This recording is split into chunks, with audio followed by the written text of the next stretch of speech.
Okay, panelists, we are now live on both Zoom and Facebook, and you can switch your cameras on. Welcome, welcome. Welcome, Kirsten. Welcome, Yves. Welcome to our panelists. I can see people are still coming through.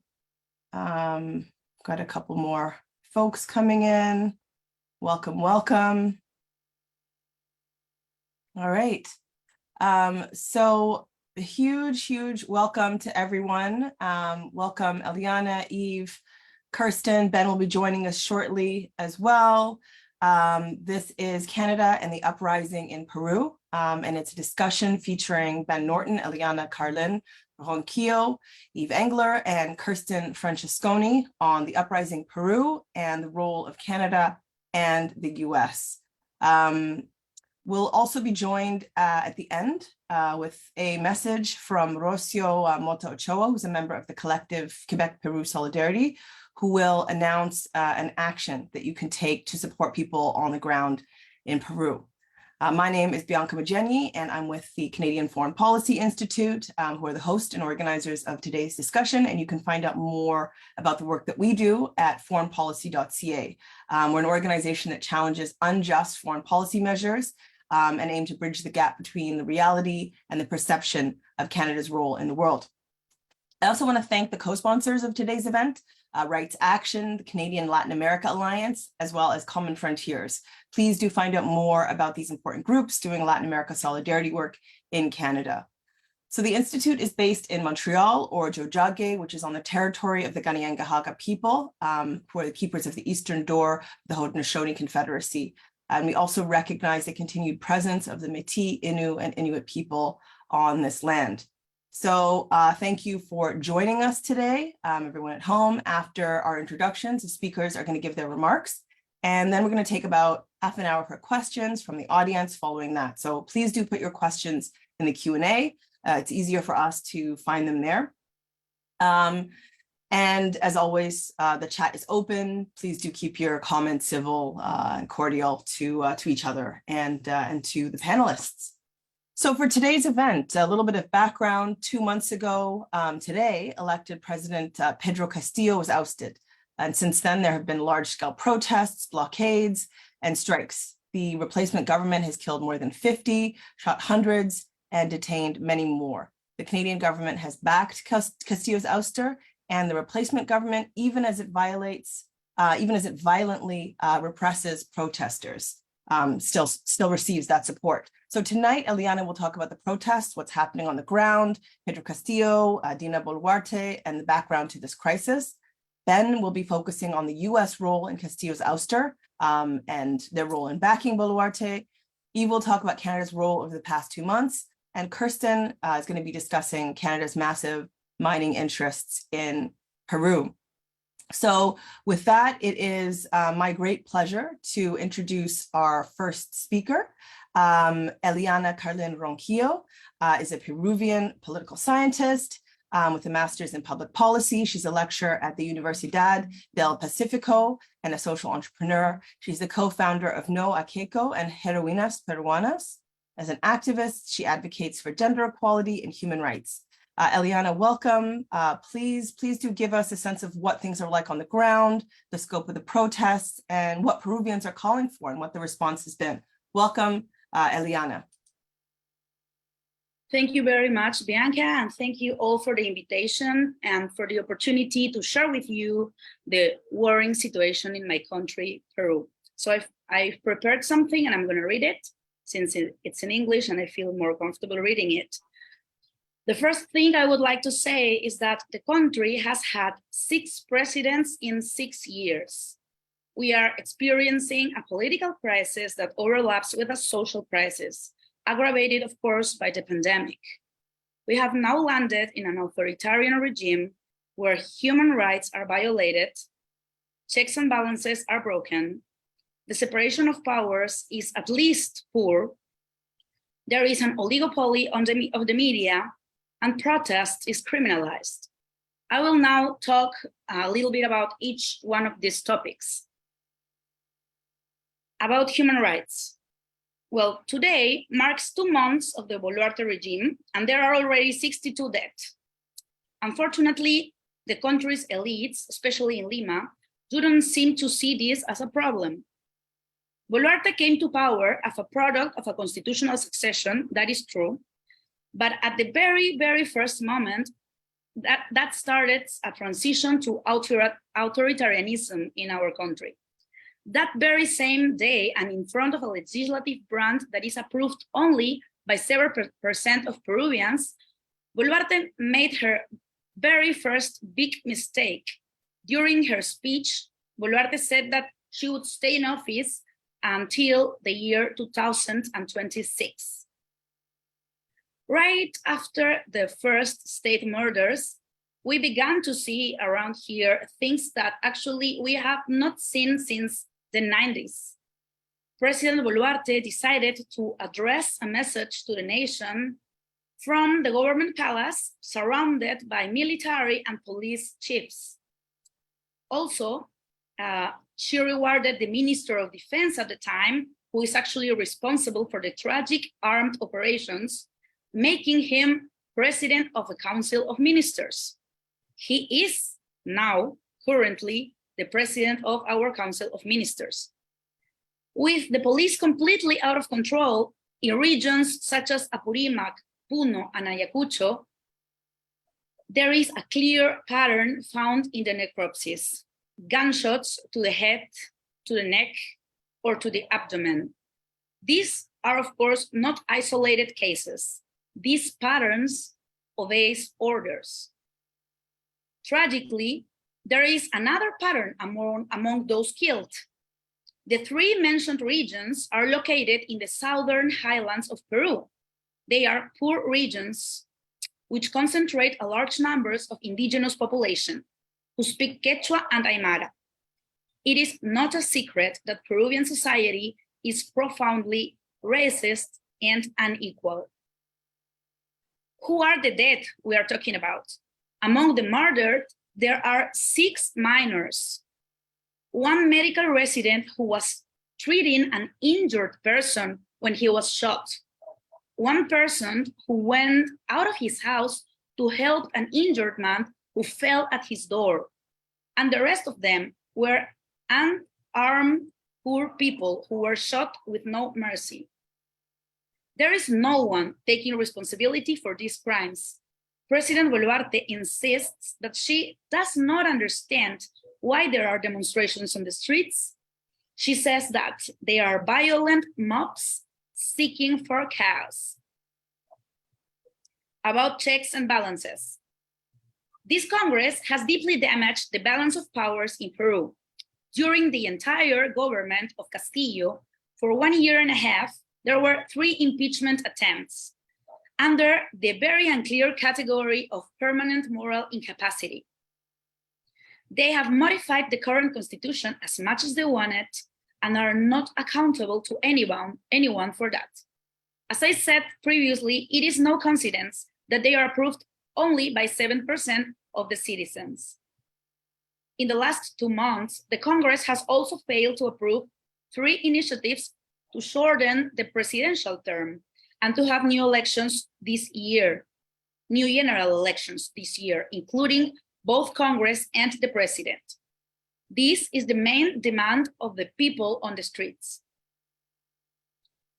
About the separation of powers, the nation's current public prosecutor has accusations for covering up for her sister, who is also a public prosecutor and was responsible for freeing a dangerous drug gang. During the government of Pedro Castillo, the National Public Prosecutor conveniently decided also to open investigations to a president during his constitutional term. This happened for the first time in Peru. We have never seen something like that before. This happened during Pedro Castillo's government. Several sources report that at the very beginning of the Boluarte's regime, the first president of the Council of Ministers was a person very closely linked to the current National Public Prosecutor. In addition, the public prosecutors had a very unfortunate participation, to say the least, in the terrible forced entry to the University of San Marcos. about the criminalization of protests and free speech. The popular demands are very clear around the country, but they have been growing, of course, during these 2 months. In December, the demands had to do mainly with the freedom of Pedro Castillo, the shutting down of the Congress, and the resignation of Dina Boluarte. Now, of course, we also have demands for justice and reparations for the victims of the state repression and their families. There are, of course, now more actors added to the protests, and they have multiple complaints, including, of course, an energetic rejection of the authoritarian regime of Dina Boluarte. Currently, the police is behaving very clearly as a political instrument of the government. We can see this in every public demonstration. A perfect example of this is the terrible entrance of the police with tanks to the University of San Marcos, the oldest public university in the country. They arrested there 194 people. All but one were released. That is, in 193 cases, there was no reason to arrest them in the first place. For the current government, both demonstrating peacefully on the streets and talking about the beginning of a constitutional process is considered terrorism. This is, of course, not only authoritarian, but also a terrible lack of respect for the thousands of victims of terrorism that we have suffered in Peru during the time of the political violence. Yesterday, the government has established an email where you can send anonymous complaints if you consider someone suspicious of terrorism. Needless to say, the traditional media plays a very, very sad role in the protest coverage and is permanently stigmatizing everyone who opposes the regime. So everyone that decides to go and demonstrate on the streets against the regime is in serious danger. Fortunately, there are also independent media and social networks allowing some pluralism still. There is also, of course, the international media, which has covered the demonstration in a much more appropriate way than the traditional media in the country. This, of course, has caused discomfort in the regime, and they have made it known in communications sent to their ambassadors around the world, requesting some measures to improve the government's authoritarian image in the international sphere. Finally, I would like to say that I consider that Peru is clearly no longer a democracy. Of course, we all have the responsibility to spread the voice and to fight until we get it back. But I think that something that has not been mentioned a lot around, or at least not here in Peru, is the role of Dina Boluarte even before December 7th. This is, I think, also an issue that we Peruvians deserve, in which we Peruvians deserve clarification. I am sure that sooner or later we will have it. Thank you very much for this opportunity, and I'm looking forward to the questions in the Q&A session. Thank you. Thank you. Thank you so much, Eliana, for those strong words and for giving us a window into the scope of what's happening on the ground, the state of democracy in Peru, the plight of the protesters, and also the need for better coverage. And thank you for bravely speaking out. I'm really looking forward to hearing more from you in the Q&A at the end. For folks who are asking, we will be rebroadcasting this discussion on both YouTube and we're live streaming to Facebook as well. So please do subscribe to our YouTube channel and you'll get immediate notifications. Also, just a reminder to place your questions in the Q&A box and we'll get to as many of them as we can, time permitting. So the next person that we're going to be hearing from today is Ben Norton. Ben is a journalist and an analyst whose work focuses primarily on geopolitics, US foreign policy, and movements for economic and social justice. He is the founder and editor of Geopolitical Economy Report, among many other things, and is based in Latin America. Welcome, Ben. Thank you. Thank you. Can you hear me? Yes, we can. Great. And I just want to test really quickly if I can share my screen because I want to show a few graphics while I'm speaking. Is that possible? Let me see here. Yeah, I think so. All right, cool. So I'll come back to this in a second. I'll be showing this report that I did, which has some good graphics and information. It's a pleasure being here. Eliana obviously did a very excellent job of speaking about the political situation, certainly much better than I could from personal experience. So I don't want to repeat everything that she said. Instead, I want to focus more on the economic element. We know that the US and the Canadian governments have strongly supported this coup in Peru, and it's pretty clear why. Peru is a major source for natural resources, especially minerals that have become increasingly important, particularly as we transition away from fossil fuels. And obviously, I support the transition away from fossil fuels, which are destroying the environment and the planet, but we need to understand where those minerals used to create renewable energies come from, and they tend to come from the global south, especially South America and especially sub-Saharan Africa. So people probably know about the cobalt mining with children in Congo and the exploitative conditions there. I'm going to talk about the situation in Peru, which is not dissimilar. Peru has some of the world's largest reserves of copper.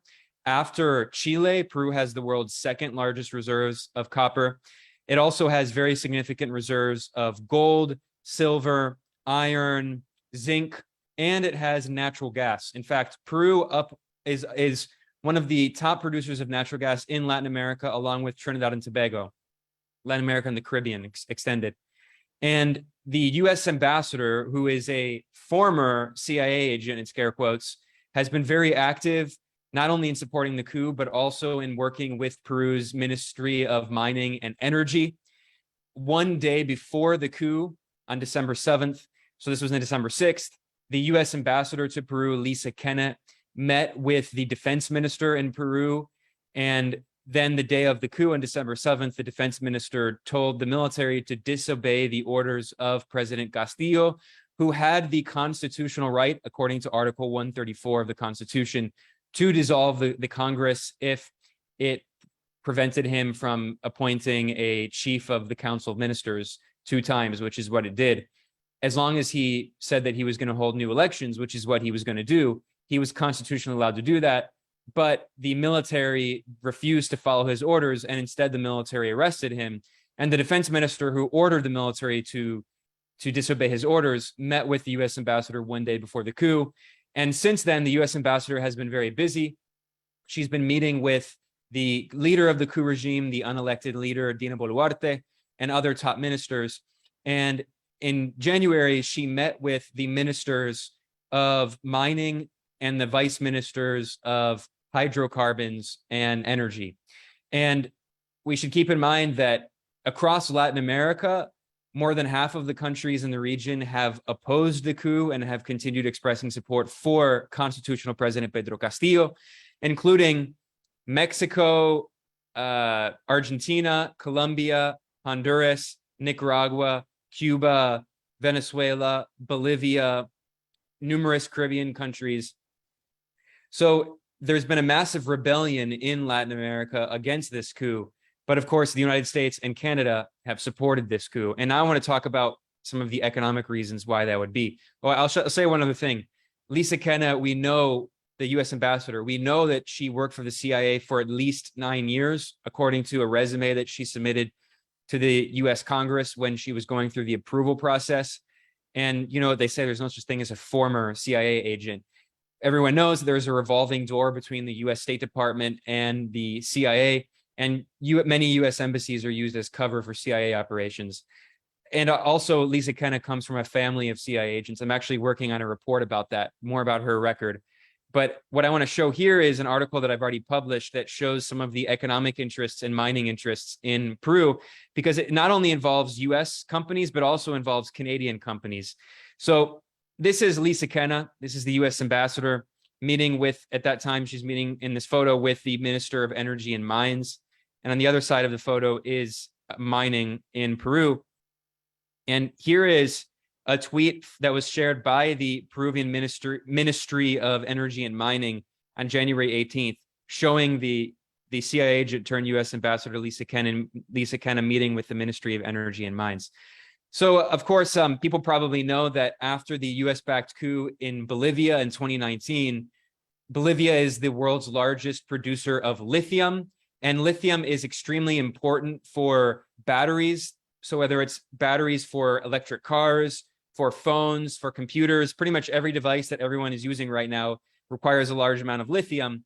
And someone, a Twitter activist, or an activist who was on Twitter in 2020 criticized Elon Musk and said, you know, it wasn't in the best interest of the people, the US government organizing a coup against Evo Morales, who was the elected socialist president of Bolivia. So you, Elon Musk, could obtain the lithium. And then Elon Musk, the head of Tesla, he responded, we will coup whoever we want, deal with it. And he later deleted that tweet. And then he said, oh, it was a joke. But I mean, this is the attitude of these corporate oligarchs. And I should point out that Goldman Sachs, the world's second largest investment bank, they published a report in 2022 in which they referred to copper as the new oil. And people might have heard that lithium has been referred to as the white gold, but copper is also extremely important, especially in a transition toward renewable energy. So during his campaign, President Pedro Castillo had pledged that he was going to try to reassert national control over Peru's natural resources. He pledged that he wanted to tax the companies involved in mining so that 70% of the proceeds would go to the government, and he would use that money to fund social programs and healthcare and education and poverty reduction. And when he became president, although, as Eliana mentioned, he faced a lot of obstacles, including lawfare, that is judicial attacks by the legal system, which is very corrupt. And also he faced constant coup attempts by the right-wing controlled Congress, which has 7% approval. And he was very limited in what he could do. But despite that, he did announce a second agrarian reform and tried to have land reform, which is in the land in Peru is still very much largely dominated by transnational corporations and millionaire and billionaire oligarchs. So these are more tweets from the Ministry of Energy and Mining. But here I'll show this. I went through reports from the Peruvian Ministry of Energy and Mines. I went through a lot of their reports, and especially the reports that they release that are designated for foreign investors, trying to attract foreign investment in the country. And they talk about how over half of the exports of Peru come from mining, and of all of its exports, the entire exports for the entire country, 57% come from mining minerals, and 30% comes from copper, 15% comes from gold, 4% comes from zinc, nearly 3% comes from iron, and then there is a few others. So just copper and gold represent almost 1/2 of all of Peru's exports, and mining represents over 10% of GDP, which is the entire size of the Peruvian economy. So this is a massive part of the Peruvian economy. And of course, many of these companies that are doing the mining belong to foreign transnational corporations. I'll talk about that in a second. Peru is also a significant exporter of natural gas. I'll come back to that in a second. But what I want to show is this very important map here. This is a map that was published by the Peruvian Ministry of Energy and Mining. And actually, this report they published was in English because it was meant for foreign investors. And this map shows the countries of origin whose companies, private companies, are investing in mining exploration projects. And you'll note that after Peru itself, and that's a misleading figure because many of the Peruvian companies in scare quotes that are investing, actually, they're only Peruvian in name, but they're registered locally as Peruvian companies, but they're owned by foreign transnational corporations. So the three biggest mining companies on earth are Glencore, which is Swiss, BHP, which is Australian, and Rio Tinto, which is Australian and British. So they're the three biggest mining corporations on earth, and they're all actively involved, and especially they're the major shareholders in many local Peruvian companies. But after that, what is the biggest country whose companies are invested in Peru? It's not the United States, it's actually Canada. So 38% of the companies of the investments in exploration projects are ostensibly Peruvian companies, but after that, 28% are Canadian companies, followed by Brazilian companies, around 13%, and then Swiss companies, 7%, British companies, 6%, also Australian, Japanese, and US and Mexican companies. Now, in terms of the British companies, one of the other major investors in Peruvian mining is a company called Anglo-American. That's the real name. Anglo-American is a major investor in Peruvian mining. And this map only shows the mining exploration. So it doesn't show the investments for the existing mining projects that are already going on. Now, unsurprisingly, what's being mined in Peru is largely gold, but also copper are the main minerals are going after, representing together nearly 80%. But there's also zinc, silver, and tin. And if you look at a map of where the mining exploration projects are happening, it's all over Western Peru and also Southern Peru, especially in a lot of rural areas that have very impoverished populations that were the social base for Pedro Castillo and also are the base for the protests today. Now, in terms of, I know there's a lot of Canadians here. In terms of the Canadian companies, there's a Canadian company that's deeply invested, which is called Teck Resources. And I mentioned that the second biggest mining investor in Peru is ostensibly a Peruvian company, which is called Compañía Minera Antamina, but it's actually 1/3 owned by BHP, 1/3 owned by Glencore, nearly 23% by Canada's Teck Resources, and 10% by Japan's Mitsubishi Group. And I should point out here that if you look at the size of the entire Peruvian economy, its GDP in nominal terms is about $220 billion US.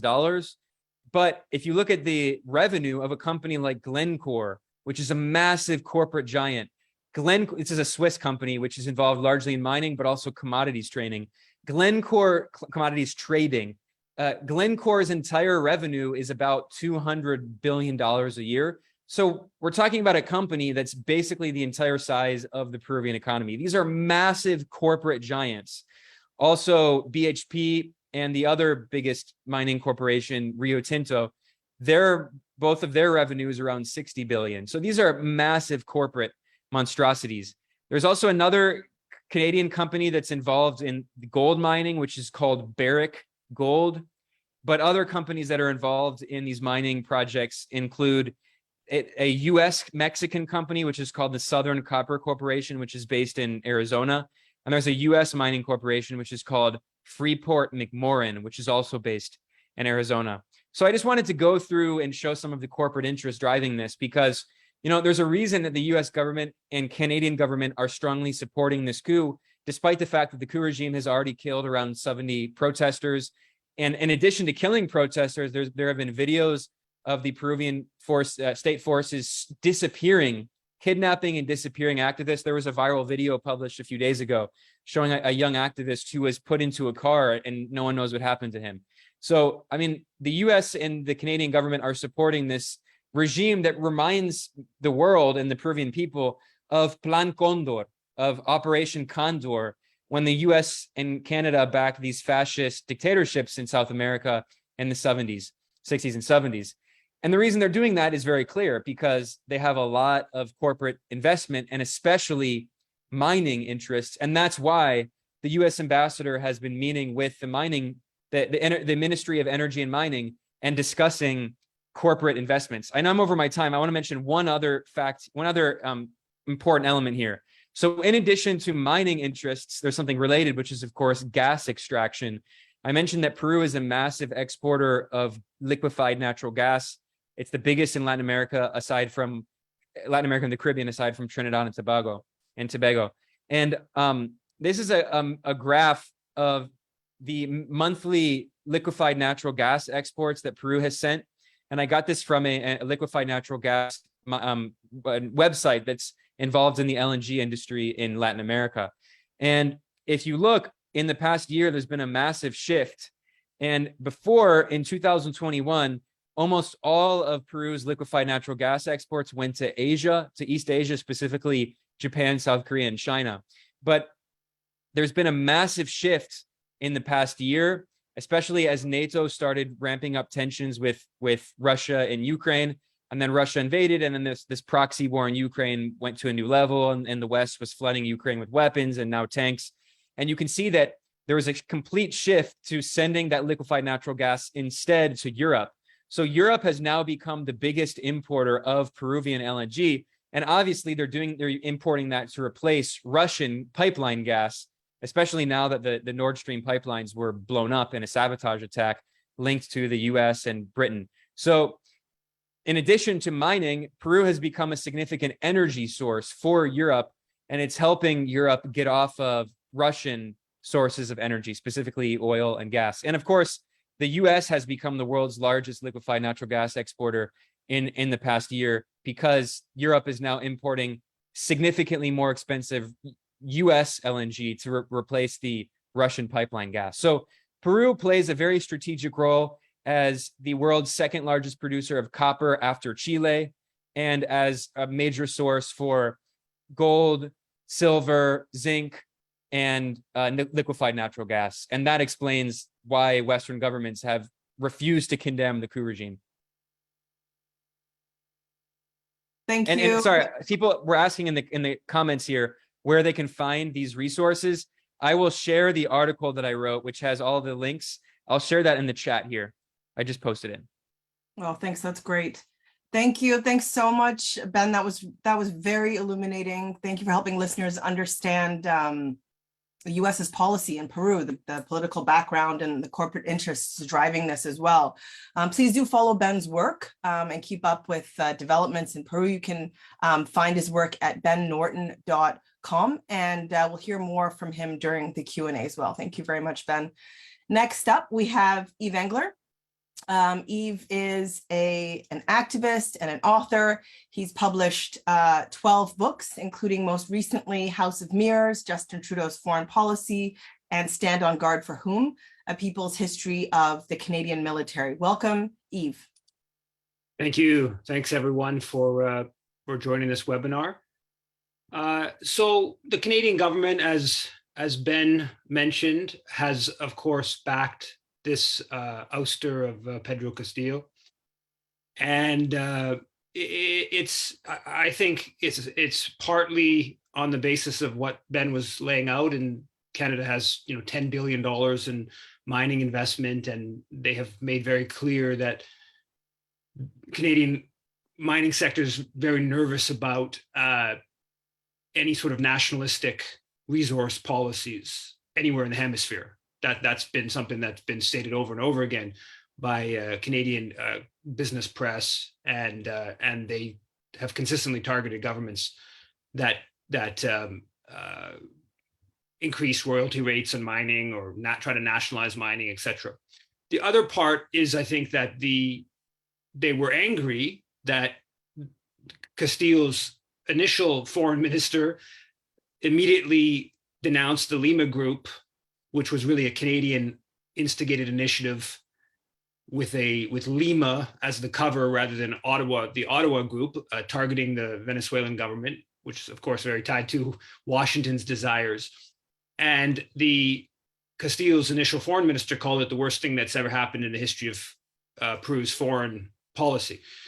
So the Canadian government wanted to see Castillo go. I thought I'd run through a little bit of what they've done over the past couple months. Immediately, hours after Castillo was removed, detained, the Canadian representative at the Organization of American States declared, Canada would like to express its deep concern over President Castillo's attempt to dissolve Congress and establish a government of exception in Peru. Such destabilizing actions run directly counter to the recommendations of the OAS high-level group and risk jeopardizing Peru's adherence to democratic norms. So this is right after the elected president is ousted. You can get into constitutional debates, but at the end of the day, Castillo was the elected president. So to try to claim that the ouster of the elected president was a step forward for democracy is, in my opinion, pretty hard one to sustain. Since that time, there have been many, many comments by Canadian officials trying to shore up the shaky Boluarte government.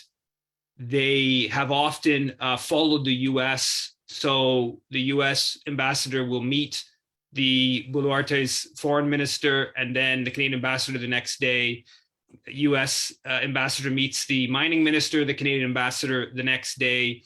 Secretary Blinken has a conversation with the foreign minister or Boluarte. The next day or a couple of days later, Melanie Joly, Canada's foreign minister, same thing. So Canadian Ambassador Luis Marcotte in Lima has already met with had in-person meetings with 4 different ministers or Boluarte herself, the foreign minister, the mining minister, the vulnerable populations minister, and Boluarte. Melanie Joly, Canada's foreign minister, about 10 days after Castillo was ousted, she tweeted, spoke with Peru's foreign minister, Ana Cecilia Gervasi, to reiterate our support for the transitional government of President Boluarte. This is after a couple dozen had already been killed by the security forces, mostly indigenous. Luis Marcotte, Canada's ambassador, similarly tweets out support for the Boluarte government while it's killing people and shooting people and detaining people. Marcotte tweeted out one today with Minister Gervasi, reiterated support for the transition government of President Boluarte to create consensus leading to transparent and fair elections that will bring social peace.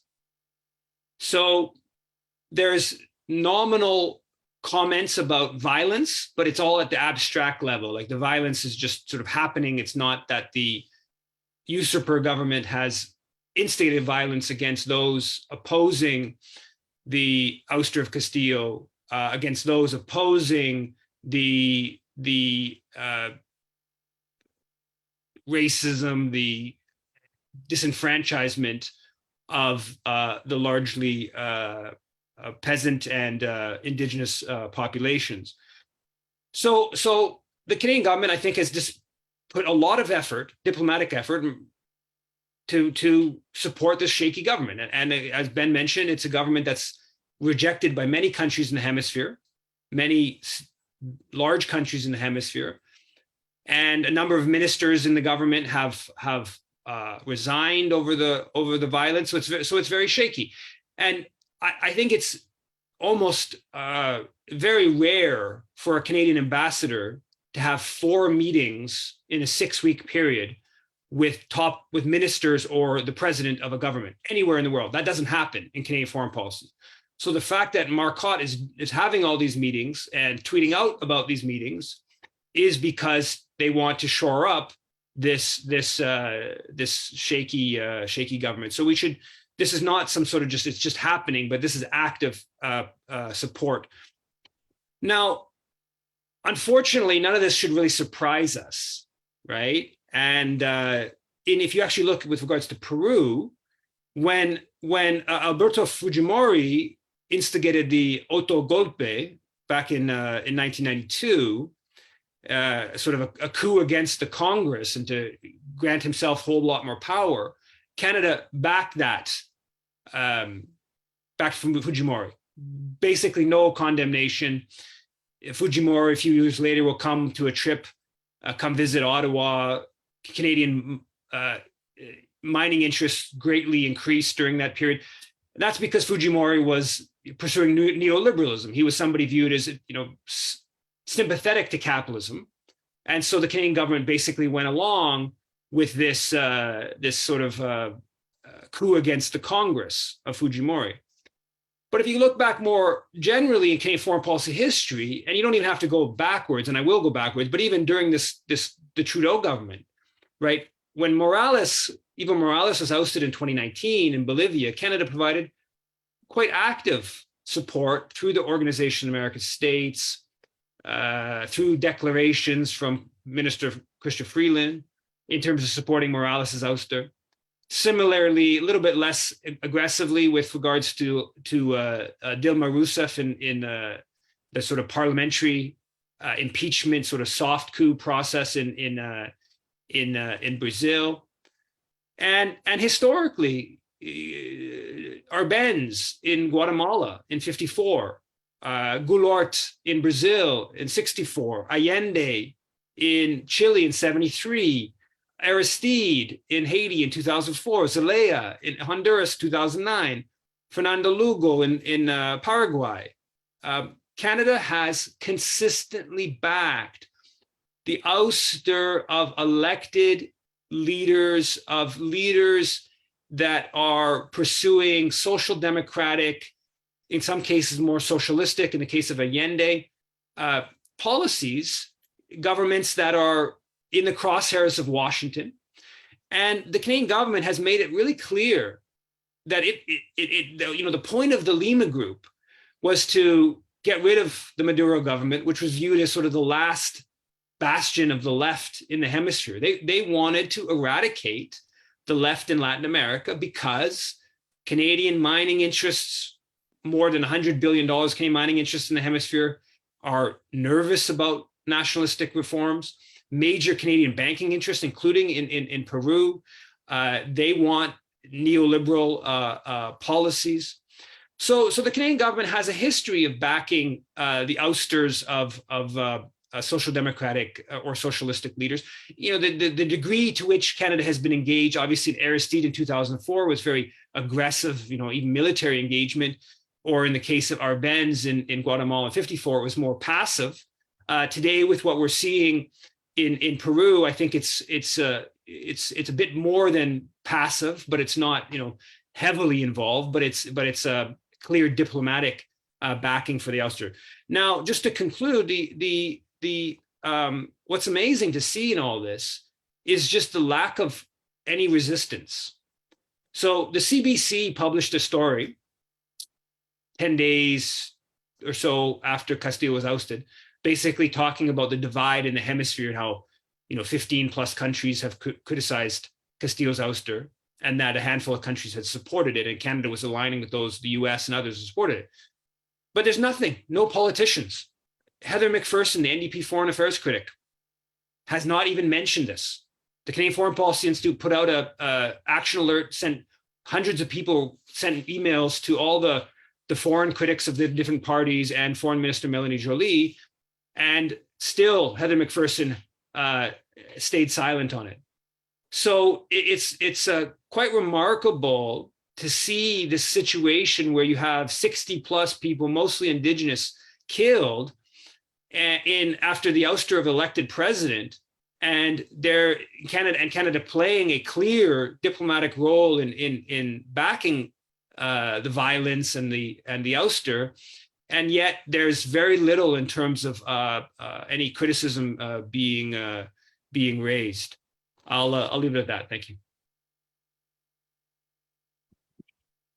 Thank you, Yves. Thank you so much for giving that important background on Canada's interests and actions in Peru. And for anyone that wants to find out more about the work that Yves is doing, you can go to foreign policy. You can go to yvesengler.com rather. So next up, we're going to be hearing from Kirsten Francescone. Kirsten has a PhD in anthropology and political economy and is an assistant professor in the International Development Studies Department at Trent University. She's a former Latin America program coordinator at Mining Watch Canada. Her research interests include the links between Canadian mining, human rights, and the ecological crisis in Latin America. Welcome, Kirsten. Thanks, Bianca, and Eliana, Yves, and Ben for your presentations. I'm going to jump right in. I think there might be a little bit of overlap with Ben's presentation. I'm going to try to sort of pick that out. I sort of pre-wrote my intervention to make sure that it was 10 minutes. So as Yves just said, on January 18th, Canada's ambassador to Peru, Luis Marcotte, tweeted out all these photos with him and the Peruvian mine minister about how much modern mining could benefit Peruvian communities and how Canada was ready to support the Peruvian delegation to Toronto's Prospectors and Developers Association of Canada's annual conference, which is a very controversial but important for the industry conference that happens every year in Toronto. What I'm going to try to ask in this presentation today is why the ambassador thought it was appropriate to meet with the Minister of Mines and Energy on the day that thousands of protesters were arriving to Lima to voice their just concerns about the spiraling political crisis, and just days after 17 more people had been killed by police in Juliaca and Puno, which at that point I think was about a total to about 45 victims of police-led violence. It's important context for us that the Canadian Embassy is only about 800 meters from one of the main identified meeting points for protesters, the Plaza Bolognese. There's no way that the ambassador could move around the city without observing the intense repression and violence taking place in their backyard. At the time of their meeting, Lima was paralyzed with manifestations, and just a few days after, the oldest university in the country, San Marcos, which Eliana noted to us today, would be invaded by armored tanks, where hundreds of students and rural protesters would be detained, strip searched, assaulted, and deprived of their basic civil rights. So we can understand, I think, Canada's failure to insist that the rights and dignity of Peruvian protesters be protected within this terrifying context is part of the course of how Canadian diplomatic service and the Canadian mining companies have been actively engaging in undermining Indigenous, environmental, and human rights defenders at the behest of capital. Instead of opting to support the will of the Peruvian people to prevent further harm, they opted to work with the government to promote further mining. And this is because it makes good economic sense to do so. So I'm going to go into some of the things that that Ben talked about, but with a couple of little points of clarification. What's an important thing to think about in terms of Canada's role in Peru, since we're talking about that today, specifically with respect to foreign direct investment in mining. Canada is the third most important investor in mine construction. So how much money is going into building mine projects? In 2021, Canadian mining companies invested $8 billion in 10 mining projects, which represented about 15% of the total investment in mine construction at the time. Now, with respect to exploration, which is the map that Ben showed us, which is the earlier stage of mine development, which we know, or all of our Canadian companies are doing garbage all over the world, because that's our expertise, is to be terrible, tiny mining companies. That's where maybe I'm not surprised, and none of you should be if you know anything about Canadian mining, that Canadian companies are the most important player after Peruvian companies, representing 28% of the total investment in exploration, but spending relatively nothing, because that's also very typical to junior mining companies, $165 million on 21 projects. So the ones that are really important in terms of economic influence, if there are any, are the ones that are the $8 million in mine development and the ones that are actively operating today. So Canada has important operating mines in Peru, including Hudbay, Constancia Mine, Pan American Silver, Shuawindo, and La Arena Mines, Teck's Antamina Mine. I'm going to briefly return to two of these companies shortly, but just to pause on Antamina because its importance can't be understated. Antamina is operated by Teck, who has a bunch, as one of the chat members mentioned, has a bunch of very toxic coal mines in BC that have totally contaminated the downstream watershed for Indigenous communities. It has a terrible record of violating environmental legislation around the world. Well, it may be not surprising that Teck is in Peru. And Antamina is Peru's largest mine. It's the single most important producer of copper, silver, zinc, and ranks among the top 10 producing mines in the world in terms of volume. It's by all accounts a giant. It's a horrendous scar on the earth. And it's significantly important then for overall Peruvian mine revenue, right? This is one mine that's very important. In 2021, the mine generated $6 billion in revenue and $3.7 billion in gross profits. One mine, 1 year. 22% of that went to Teck, but then the rest was divvied up between Glencore, BHP, and Mitsubishi. That's on the sort of the production operating development side. The other piece, which I think is really important, is the question of sort of Canadian importing of Peruvian mineral goods. Canada is really important. Of the total value of Peruvian mineral and metal exports in 2021, Canada was the third most important global importer after China and India, importing about 6.5% of those total exports. Now, it's really important to pause here, though, because sometimes I feel like me and others, we overemphasize the importance of Canada as an economic player in some of these power plays, and we forget about Asia and all of this. And I say that because Canada's 6.5% compares to China's 43% of total imports of all mineral and metal products being exported from Peru. And so even though copper is important for the energy transition, right now, Canada has nowhere to, Canada would do nothing with that copper, and the US very little, because China, the majority of productive consumption of copper for all of those spin-offs that Ben is talking about is happening in Asia, right? And so it's really important for the broader geopolitical context that we keep that in mind in terms of how important Peru is on the global scale. Now, with respect to gold, that's not so true, and it's really important to keep in mind that Canada is the second most important importer of Peruvian gold, and we import about 27% of the gold exports. That's over $3 billion in 2021, which is just about 2% of Peru's total GDP for the same year. So it's a significant amount of revenue that we're sending to Peru in exchange for gold imports.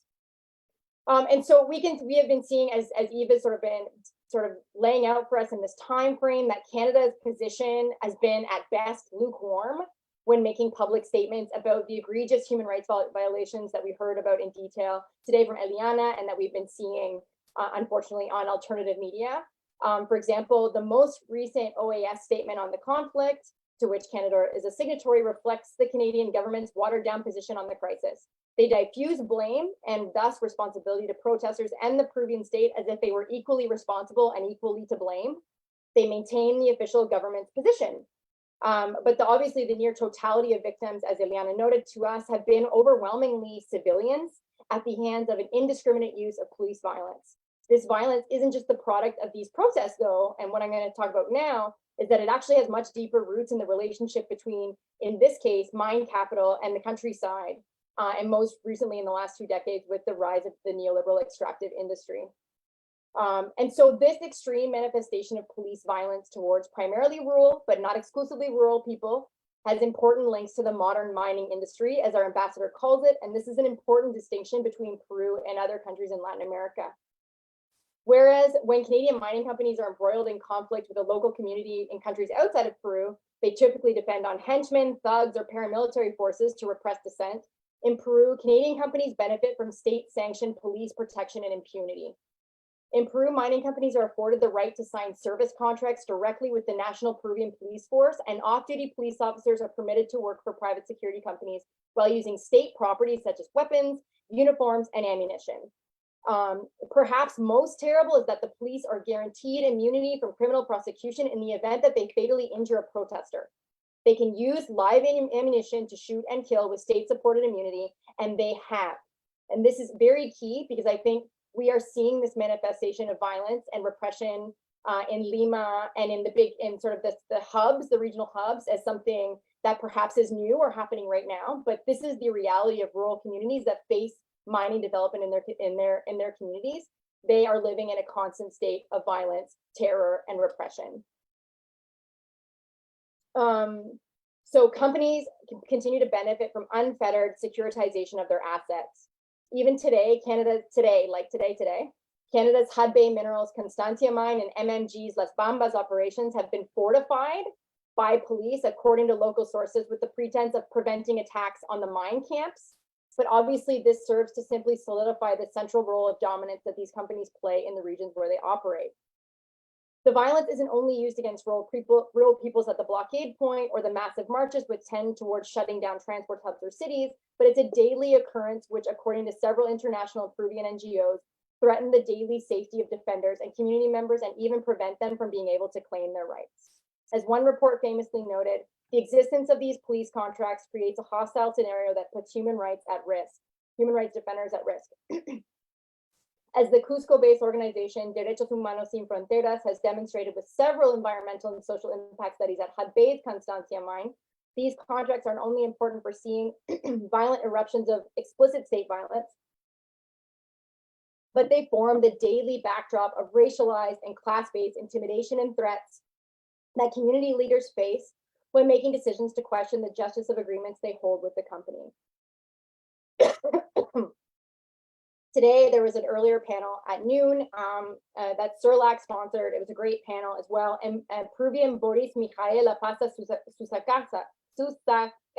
Susaka, perdón, argued that many of the Peruvians who traveled across the country to Lima today to have their concerns heard by the central government come from communities who have faced heavy-handed corporate and state violence in response to their pursuit of justice against extractive industries. Most of the largest and most sustained protests in Peru have been held around extractive industry projects in the last few years. Some of the most emblematic, the 2011 Aymarazo in Puno, and the sustained rounds of blockades and protests against the mining corridor in Cusco against Hudbay, MMA, and Glencore's operations were instigated by Canadian mining companies.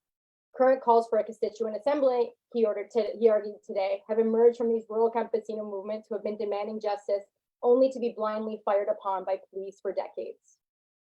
Finally, Canadian interests are mired in the violent environmental and territorial dispossession of Indigenous peoples affected by small-scale artisanal mining. Even if it's not Canadian companies who are specifically operating these small mines, Canadian commercializers who are importing the gold, as we just learned, are in a large part still connected to organized crime. The most horrific of a string of cases occurred last year where the public prosecutor of Arequipa accused the Canadian mining company Inti Gold of hiring hitmen to kill 14 artisanal miners and disappear 12 more who had been working on the company's concessions. So beyond the violence,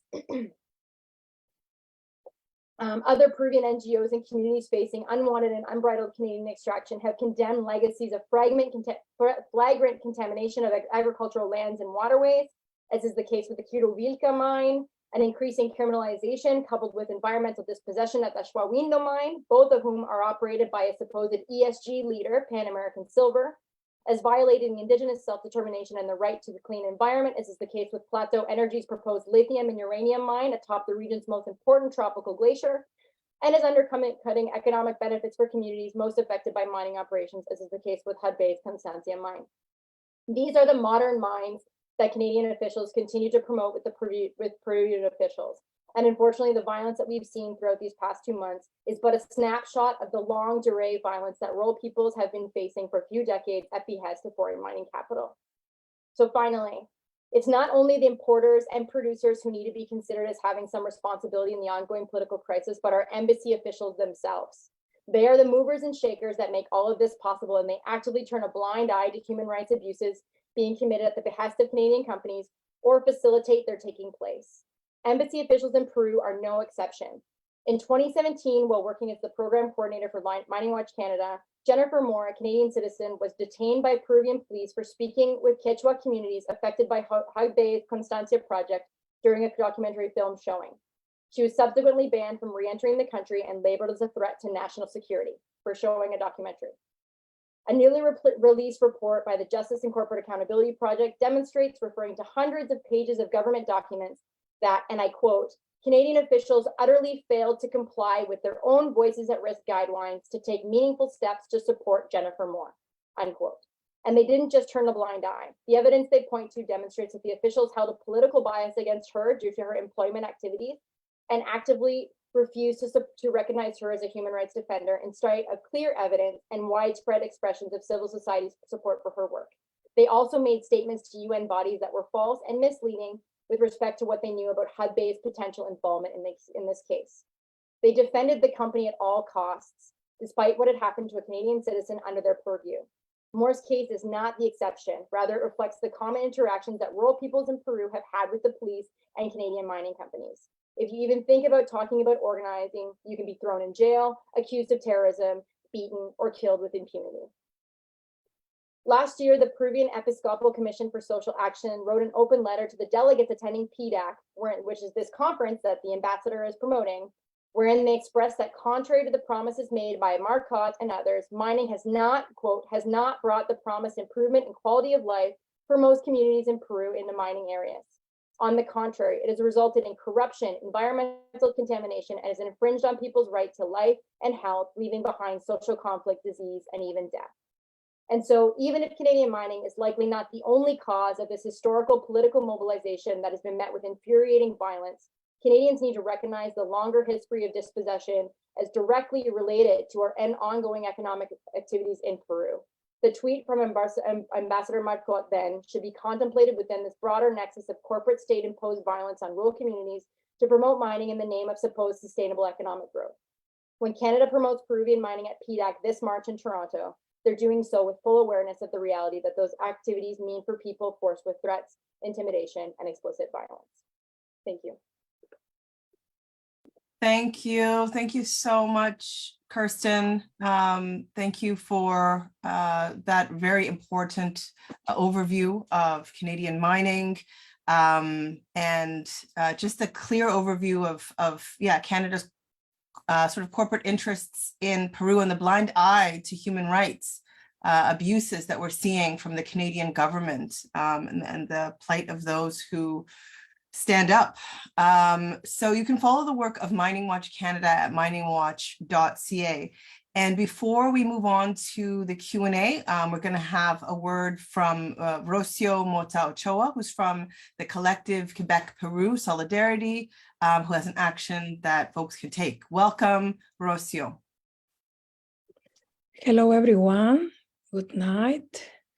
My name is Rocio Mota Ochoa, and I am a member of the Quebec Peru Solidarity Collective, an organization constituted by people from the Peruvian diaspora and citizens from all other countries based in Quebec, Canada.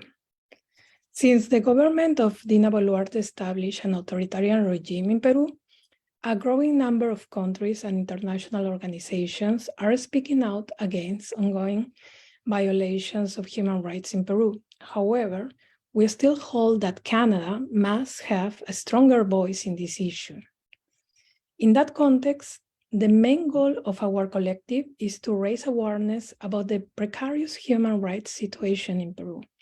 We aim to make visible human rights violations to the Canadian community and to put pressure on key Canadian political actors to condemn state violence in Peru.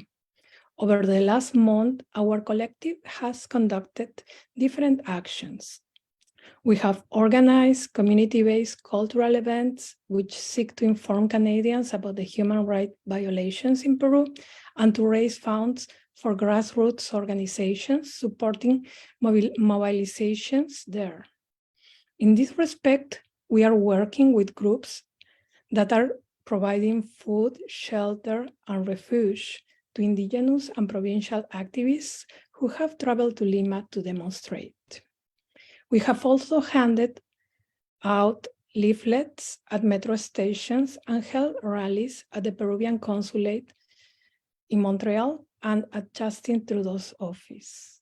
On January 31, we submitted a letter to the Prime Minister, Justin Trudeau, asking the Canadian government to publicly reject the human rights violations in Peru.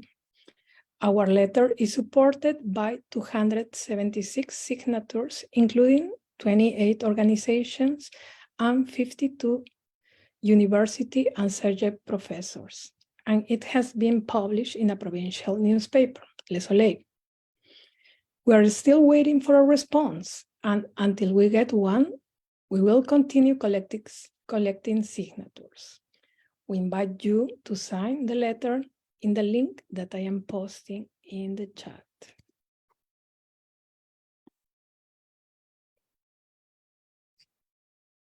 Okay, thank you so much, Rocio. I just want to invite to future actions that we are going to conduct in the next days. We have started a campaign asking Canadian citizens to send letters to their MPs, which aim to inform them about human rights violations in Peru. Templates for these letters are available in English and French on our website. I am also posting the website of the collective here in the chat. And we are calling for a rally at the Peruvian consulate in Montreal this Thursday, February 9 at noon. We are organizing a demonstration this Saturday 11th at 2 p.m. at Place Emilien Gamelan at the metro station Berry-UQAM. And we want to organize a rally in front of the Parliament in Ottawa with other groups and organizations from all over the country. If this is something that interests you or your organization, we ask you to contact us. To finalize this intervention, I would like to invite you, everyone who is interested in joining the collective or collaborating with us. This is our email address. I'm posting it. We need translators. We need website builders. We need all your help.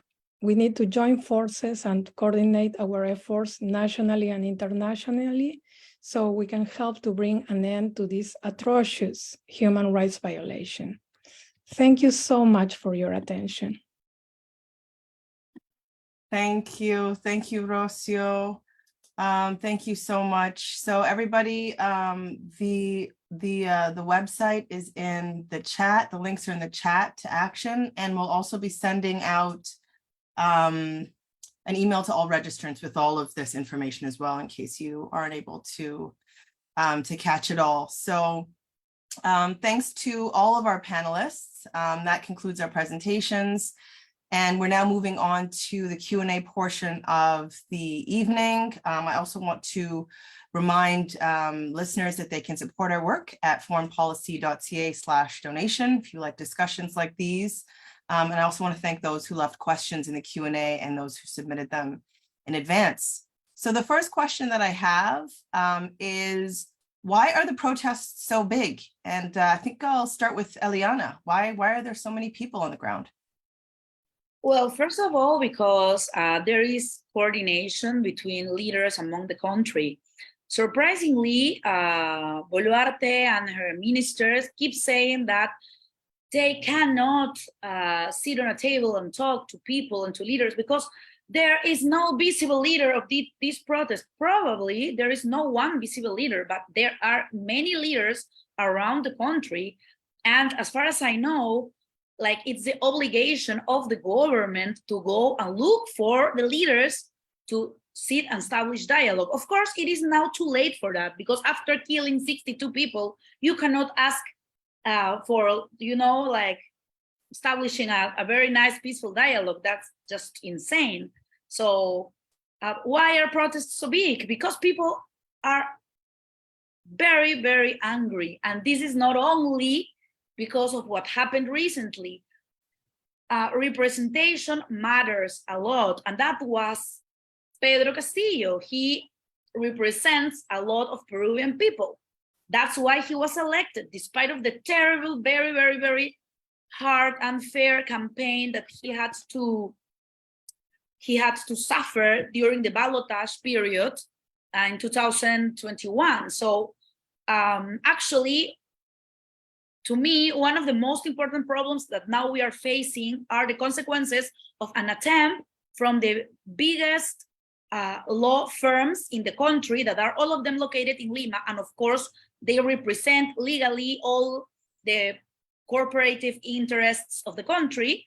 They organized their workers, so their lawyers, to put together a strategy to eliminate the votes of people from the rural areas in the country. That happened right after, like the day after the second round of the elections where Pedro Castillo won. So they actually tried to eliminate the votes. So, like, they present complaints, formal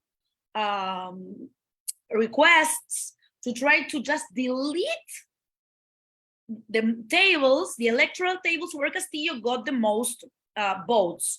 So in a country like ours, where of course the public services are very, very poor, especially in poor areas and especially in rural areas, that means, sadly, in most indigenous areas, so you don't receive a quality education, you don't receive a good health system or a good public health service. That's why we had a terrible death toll during the pandemic, the COVID-19 pandemic. And so you don't receive basically anything from the government. Like, you receive education, but it's poor education, so your children probably would not access in the future like good universities. So if everything is so poor, all the services are so bad, the only thing that actually makes you feeling a democracy is going to vote every 5 years. And if that's the only thing you have, and then the elites of your country try just to eliminate your vote, that is the only thing you have to express yourself in the country, people will be mad, people will be upset. And this is what happened recently. And of course, there are historic demands because of inequality, because of racism, because of this, just the unfair situation we are living here in the country. We were just ranked 4th in the world, like the 4th more unequal country in the world. So there are many reasons to be upset. There is the situation of Pedro Castillo, of course, or the coup. There is the situation of Dina Boluarte and her authoritarianism, of course. There are the killings, of course, but we are facing a very important moment in which some very old demands are starting to sound louder. Thank you, Eliana. Does anyone else have anything to add around just the scope, the sheer scope of these protests and the anger that we're seeing in the streets? All right, so we're going to move on to the next question. There are a couple of small technical questions. Laura wants to know, when is the next national election going to be held? Does anyone know the answer to that? We don't know. So there were 3 attempts to approve this shortening of the presidential term. So of course the congressmen don't want to leave. Of course, they want to finish their periods, their terms. So they are just not approving any of the projects to shorten this current term. So one of the projects was trying to or was looking for elections this year. The other one, the next year. The other one included the call for a constitutional process. And, you know, so the 3 attempts just failed. So the Congress is not doing its work anymore. Dina Boluarte doesn't seem to resign. The only solution to have immediate general elections is the resignation of Boluarte. That is on the Constitution. That will be a legal solution. So I think that is the only solution in the short term, but of course it is not going to happen. This is going to be like a medium-term resistance. So at the date, we don't have a date for the next general elections in Peru. Thank you. So we have a question. Someone would like to know whether anyone here can talk about whether there are any links between Canada's involvement in the Lima Group and support for the unelected governments. Maybe I can start with Canadians, maybe Yves or Kirsten. Well, I mean, I think that there's no doubt that there's anger by the Canadian government over Castillo's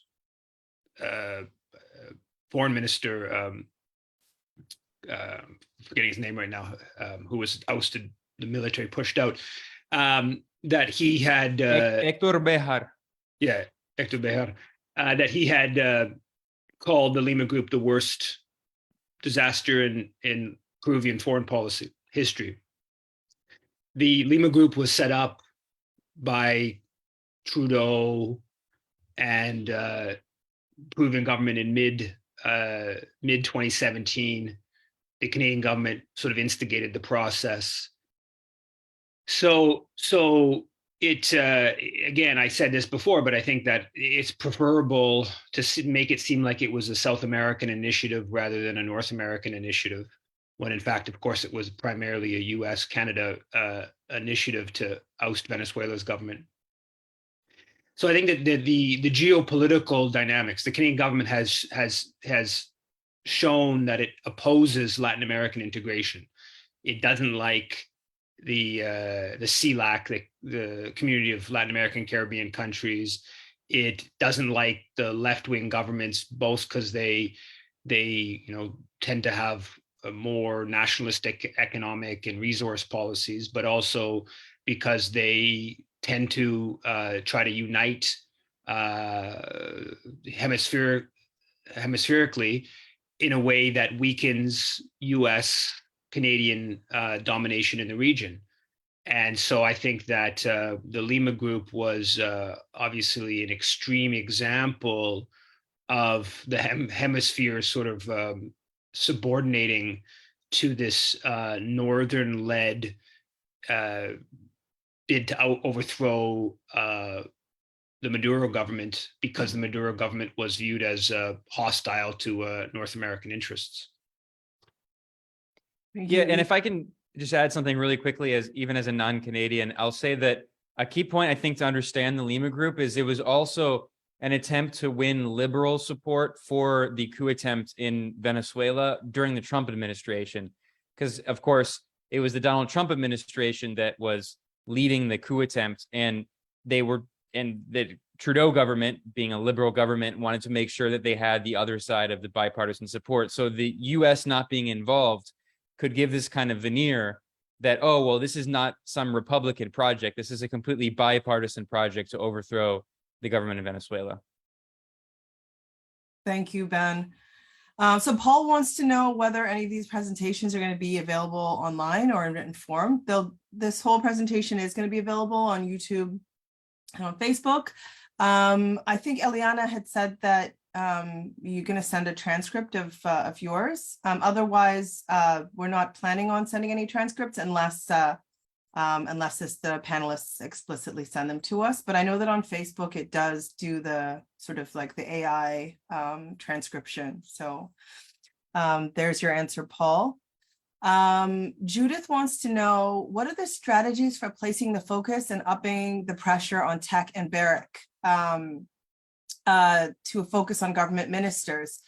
Yeah, so I guess, Kirsten, do you have any sense of what some of the strategies might be around that? I mean, so Barrick's not in Peru. So if it's with respect to this, Barrick's no longer operational in Peru. Tech, you know, I actually think that the targets are not even, I mean, tech is tech. It's he's the operator of Antamina, but like Hudbay is the big one. There's a trial going on against Hudbay in Toronto for the mass rape and burning of Maya Quechua women in Guatemala that is going on in the civil courts. There's going to be a hearing date for that. Graham Russell of Rights Action has been doing lots to support those women, and sometimes there are calls in solidarity. So perhaps like focusing on a company like Hudbay, where there's already a infrastructure in Canada to do that. The Mining and Justice Solidarity Network out of Toronto usually organizes or is open to collaborating with collectives or organizations around PDAC. And so I suspect that PDAC is it seems to me that that's a good place to start, especially because Marcotte has made it a place. And so if the Peruvian community were looking for ways to collaborate around PDAC, that's the first place I would start. Use that March conference, see what MISSIN is organizing, and see if there's a way that MISSIN could support or that there could be some sort of mutual feedback loop into how to make that conference sort of an embarrassment for the Peruvian delegation in Toronto. And usually, I mean, those sort of protests around that in between ebbs and flows have been very successful at garnering lots of media attention. And so that seems like a good low-hanging fruit to sort of aim towards. But you'd have to be in Toronto or send a delegation from Montreal, maybe. Thank you for that, Kirsten. So the next question, I'll pose this to everybody. Is it possible that this coup could be reversed?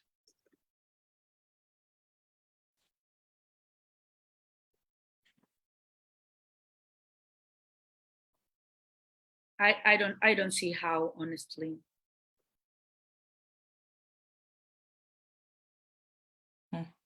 I really don't see how. I think that the best scenario is to have general elections in the shortest time possible. Yeah, I'll take a quick stab at that. I think there are other historical lessons we can learn in very recent history, especially in Bolivia. Of course, the political situation in Bolivia is very different. Evo Morales of the Movement Towards Socialism Party came to power in Bolivia in 2006, and he was able to govern until 2019. There were coup attempts against him, including in 2009 and 2010, but they failed. And he was able to consolidate power. And the MAS party in Bolivia is extremely powerful. It is very linked to the social movements, the labor unions and federations. So when Evo Morales was overthrown in the coup in November of 2019, in a similar situation, the coup was overturned in 11 months. And that was largely because the massive resistance of the MAS party and the social movements prevented the coup regime from being able to govern. In Peru, we have seen a huge uprising that is similar to Bolivia, and the coup regime has responded to the protest with extreme violence, like in Bolivia. In Bolivia, there were two famous massacres in Sencata y Sacaba. In Peru, there have been more than 2 massacres, and more people have been killed. In Bolivia, around 30 people were killed. In Peru, already we're nearing 70. So the situation in Peru is actually, I mean, I hate to make it like a competition, but it's actually even worse than it was in Bolivia. And there are a lot of protests, but I think one significant difference that makes me a little more pessimistic about Peru is that the opposition to the coup regime is not nearly as well organized as it was in Bolivia, and that's because they had a decade in power to organize the social movements. So Bolivia, I think if Peru could accomplish something similar, Bolivia would be the best way out of this scenario, which would be, no one expects Pedro Castillo is going to come back to office. He's not going to be president again. But if the Peruvian social movements and potentially labor unions are strong enough to be able to paralyze the country with protests and barricades and strikes, then they might force the coup regime to hold elections, and they would probably win. And potentially a candidate could be someone like Veronica Mendoza. But again, that's the best case scenario. I think another situation we have to consider as a real possibility is it seems that a lot of the far-right elements in Peru are trying to replace Boluarte with the president of the Congress, Jose Williams, who is a fascist. I mean, he was the commander of the military. He oversaw massacres of campesinos. And honestly, like if he came to power, it would be probably even more brutal than it is now. So I hate to end on a pessimistic note there, but the best case scenario would be what happened in Bolivia. Thank you, Ben.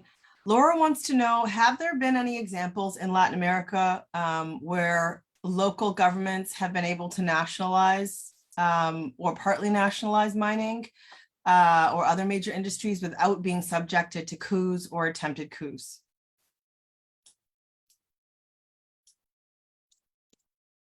I mean, maybe I'll just say that in the Bolivian case, the nationalization that happened, the nationalization was a taxation figure, it wasn't a nationalization. And so many governments in Latin America have increased tax regimes without being couped.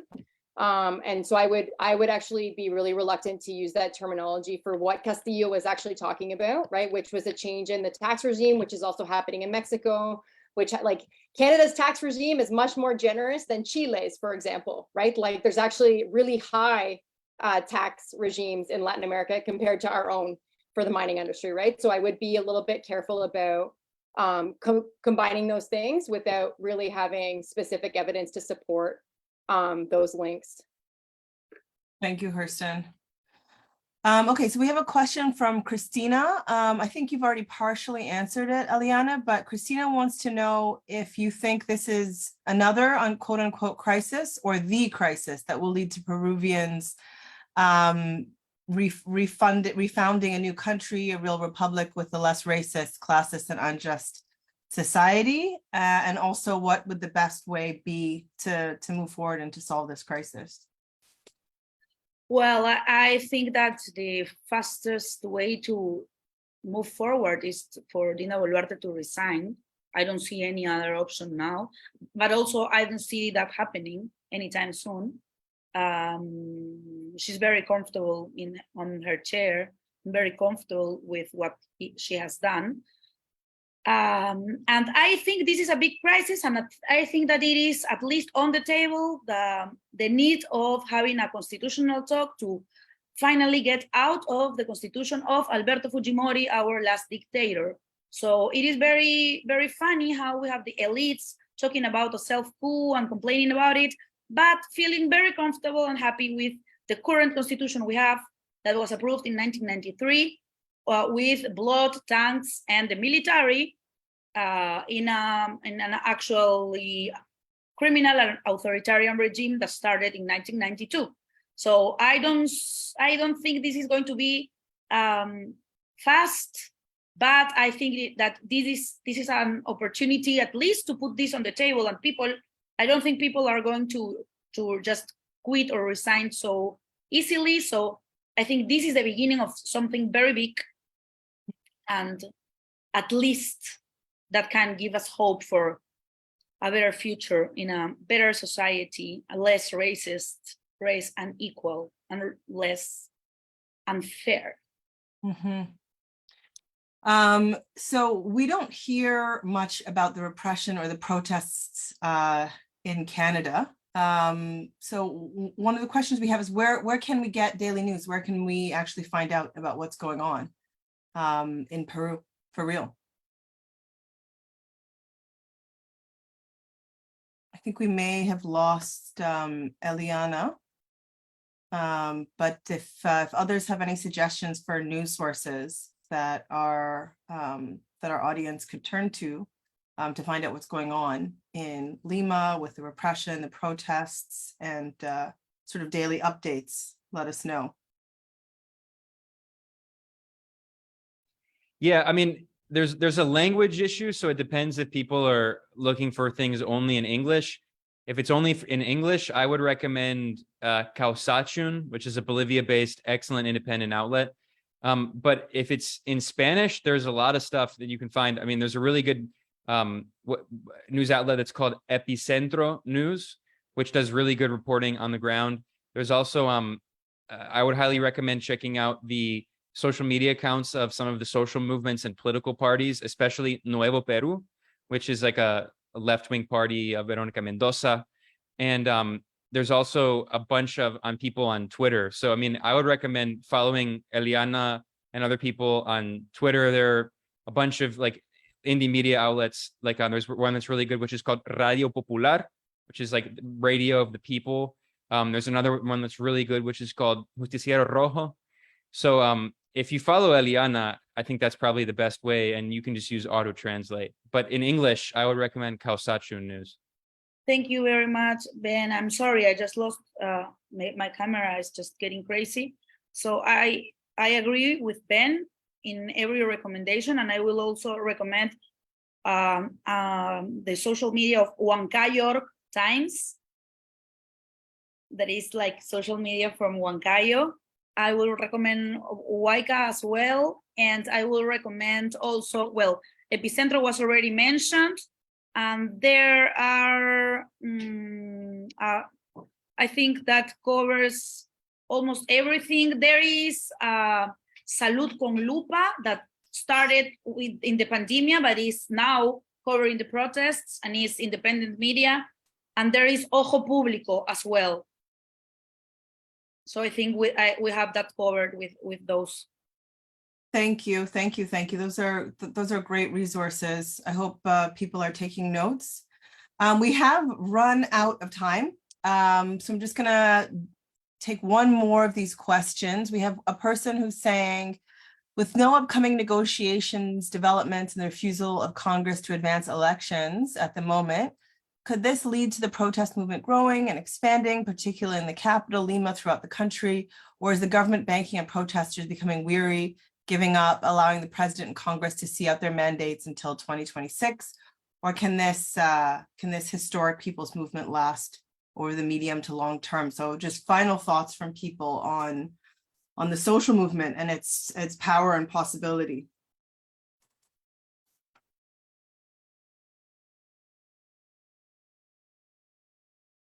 Maybe I'll start with you, Yves.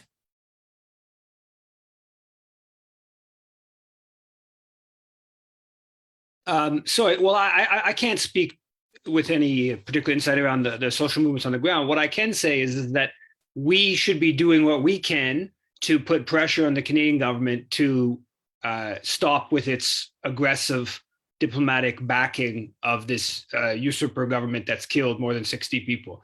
That's a pretty low bar, honestly. It's not that much to ask the Canadian government. At minimum, stay neutral. let's get to like a neutral state rather than like an act of, you know, running around to all the different ministers and like applauding their good work and killing people. Thank you, Yves. Ben, any thoughts? Yeah, I mean, I would echo exactly what Yves said, especially for the US context, but just in terms of understanding it within the region, I do want to emphasize again that having a larger perspective in Latin America, that this does come in a moment where I think the political tide has been shifting, largely because of the coup in Bolivia in 2019 and the failure of the coup, and also because of the return of Lula da Silva in Brazil.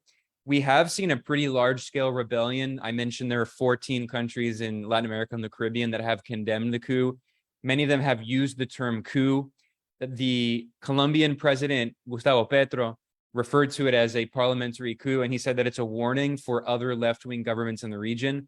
So I think that it's going to give further momentum, not only to the social movements in Peru, which I think Eliana can definitely speak about better than I, but it's going to give a lot of momentum further to other left-wing forces in the region to understand that the era of Plan Condor, of Operation Condor, in which the US and Canada supported coups and dictatorships in South America, it's not over. In fact, Evo Morales has been talking about the new Operation Condor, and not just him, but you know, other people in the region have talked about this reassertion of the so-called Monroe Doctrine. This is the 200th anniversary of that colonial doctrine in which the United States claims Latin America and the Caribbean is its so-called backyard. And Joe Biden, I mean, you know, we can be confident. He's different from Trump. Trump called it the backyard. Joe Biden refers to Latin America as the US front yard, which is clearly so different. I mean, no, really, it's a dangerous moment. And we have seen many US politicians invoking the Monroe Doctrine. Canada, you know, the Liberal government tries to be a little better with its PR, but its foreign policy is very similar. So because they've been so aggressive, it actually has inspired a backlash from the left in Latin America. And we see more and more attempts at regional integration. In January, there was a meeting of the Community of Latin American and Caribbean States, the CELAC, and Brazil and Argentina are now working on creating a new currency for international trade within Latin America, excluding the US dollar. So although it's very tragic in Peru, and I do have confidence that the Peruvian people will eventually win, who knows how long it'll take, I think it also is just going to further fuel the move toward the left in Latin America, because they can see very clearly that the US is supporting this and Canada is supporting this. So they talk about democracy and the rules-based order, and they support coups at the same time. And all that does is delegitimize the right and give further fuel to the left. Thank you, Ben. Kirsten, any thoughts? Yeah, I mean, I think we need to look inward. I think it's okay to sort of have these sweeping statements about ideology, but I think we have a role as Canadians to control what our fucking companies are doing overseas. Like, plain and simple, this violence has been going on for way longer. I didn't hear Ben talking about the violence that's committed by these companies before December. I feel like these political crises explode and people parachute in to say what they want to say. But the reality is that this stuff has been going on for decades. And we have to control our governments to control these companies acting with total impunity.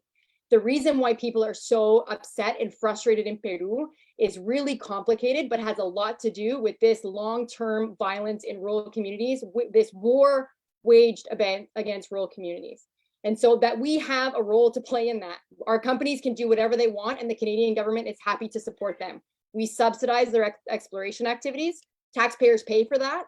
Right, and the Canadian government has refused to sign on to mandatory due diligence legislation. It gutted the core, the ombudsperson for extractive industries, and it refuses to have a discussion about holding companies criminally responsible for violating human and environmental rights. To me, those are very clear policy issues that need to be put back on the agenda, because people are writing in the chat, Colombia, Peru, we are talking about a commonality in many countries that are facing a very common enemy. And it may or may not be related to this very specific political discussion that we're having, but certainly the long-term impacts have been terrible. and we need to stop it. And that is within our power. That is something Canada can do in Canada. Thank you, Kirsten. And you can find out more about Canada's damaging extractive efforts in Latin America at miningwatch.ca and about the work that Kirsten was involved with there. So we're going to end with you, Eliana. Well, Final thank you. thoughts for us. Thank you very much. So first of all, this was very, very interesting. I forgot to mention La Línea.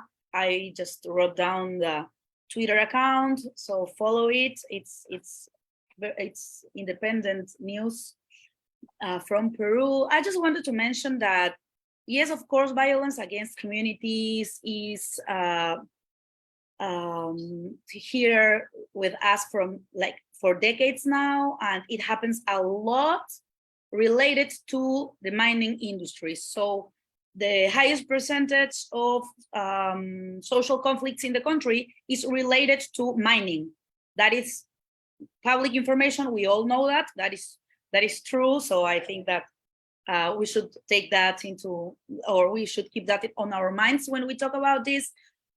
And also, I will just make a call to all of you to continue talking about this topic and to continue targeting Canadian government about this, not only because it is very important, because it is such a big economy and it has huge investments here in the country, but also because the government, Peruvian government, is pretty aware of, or it's paying a lot of attention to what is going on in other countries. So that is affecting them directly. They are trying just to show up to like a face, like a government that is open to investments and investors, and the radical left that is against mining is trying to generate chaos, right? So that's kind of like the sense that they are trying to spread around the world. And just finally, I think that I am going to come back to the final part of my presentation, in which I said that it is important also for us to know what happened before December 7th. And I think that Dina Boluarte played a role on that. And I think there are a lot of missing pieces, and we deserve to know what happened. And hopefully we will know soon. So thank you very much for your great interest on what is going on in my country, and for letting me share this with you. Sorry for my broken English. I promise I will practice more in the future. Thank you. No, that was great, Eliana. So clear. Thank you, all of you, for a really lively and important discussion. Thanks for your tremendous analysis, missing for the most part. Thank you to Eliana for your brave activism. We know it's not easy, and I think we've all learned a great deal, and there's obviously a lot more to learn, but this is a good place to start. Thanks to Rocio, also from the Collective Quebec Peru Solidarity, who's calling on us to all sign the letter calling on Canada to stop supporting a government that is killing protesters. They're still collecting signatures to get Canada to stand up against the repression in Peru and help to build some international pressure against these human rights violations. So you can sign that letter. The link is in the chat. We'll send that and the other important links to all registrants. You can also get in touch with them at solidaritéquebecperu@gmail.com. So to all of you at home, thank you very, very much for your interest in exploring Canada's relationship to this unfolding political crisis in Peru. And please do continue to stay informed and stay engaged. That's a very important form of solidarity. If you like discussions like these, please do help us keep going at the Canadian Foreign Policy Institute by donating at foreignpolicy.ca/donation. It's been a great evening. Thanks again to our speakers, Eliana, Ben, Yves, Kirsten, to Rocio as well. Thanks to our co-sponsors, Rights Action, the Canadian Latin America Alliance, and Common Frontiers. Find out about these amazing groups. And as always, peace, everyone, and good night. Thank you.